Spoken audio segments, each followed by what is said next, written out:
Assalamualaikum warahmatullahi wabarakatuh. Hai, hari ini berjumpa lagi dengan saya Adelina Oktavia dalam pembelajaran IPA.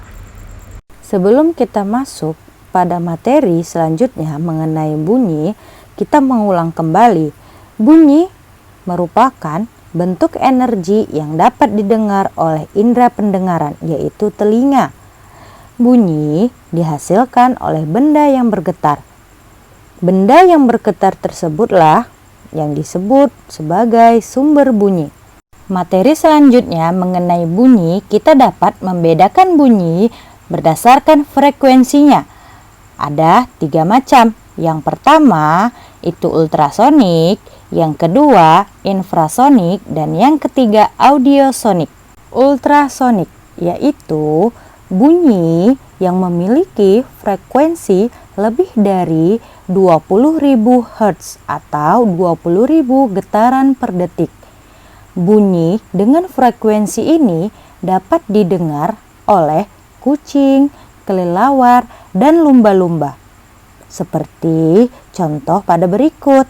Infrasonik yaitu bunyi yang memiliki frekuensi kurang dari 20 Hz atau 20 getaran per detik. Bunyi tersebut hanya dapat didengar oleh hewan. Contohnya hewan jangkrik, burung, anjing, merpati, dan gajah. Audiosonik.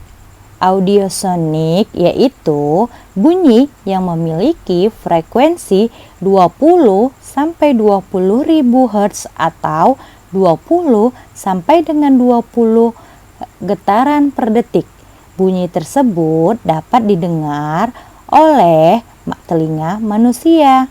Setelah kita melihat bunyi melalui frekuensinya, sekarang kita melihat bunyi melalui sifat-sifatnya. Sifat-sifat bunyi ada 3.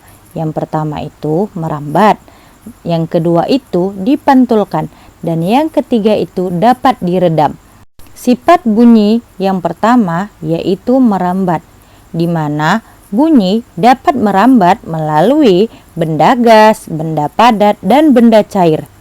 Ketika sumber bunyi bergetar, getaran tersebut akan menggetarkan molekul-molekul udara pada benda padat ataupun molekul-molekul benda cair yang dilewati hingga sampai ke telinga kita dan mendengar ke gendang telinga. Sifat bunyi yang kedua dapat dipantulkan.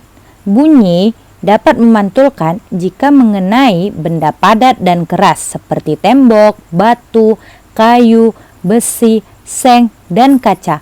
Umumnya, bunyi dapat memantulkan akan memperkuat bunyi asli, sehingga suara akan terasa lebih nyaring. Sifat ini juga dapat menimbulkan gema dan gaung, di mana gema adalah bunyi pantulan yang terdengar lengkap seperti bunyi aslinya. Gaung adalah bunyi pantulan yang terdengar hanya sebagian atau tidak jelas yang bersamaan dengan bunyi aslinya. Misalnya, ketika kamu berteriak di dalam ruangan kosong, sesaat kemudian akan terdengar gaung dari suaramu. Selanjutnya, bunyi dapat diredam. Bunyi dapat diredam oleh beberapa bahan seperti busa, karpet, dan kapas. Benda-benda tersebut mempunyai sifat lunak dan dapat menyerap bunyi. Contohnya, lantai, dinding, dan atap bioskop yang dilapisi karpet tebal. Sekian pembahasan hari ini mengenai bunyi. Di pertemuan selanjutnya kita akan membahas mengenai alat indera bunyi yaitu telinga. Untuk lebih memahami mengenai materi bunyi, ada 5 soal yang bisa kalian kerjakan. Berikut soalnya. Sekian dan terima kasih. Assalamualaikum warahmatullahi wabarakatuh. Sampai jumpa di pertemuan selanjutnya.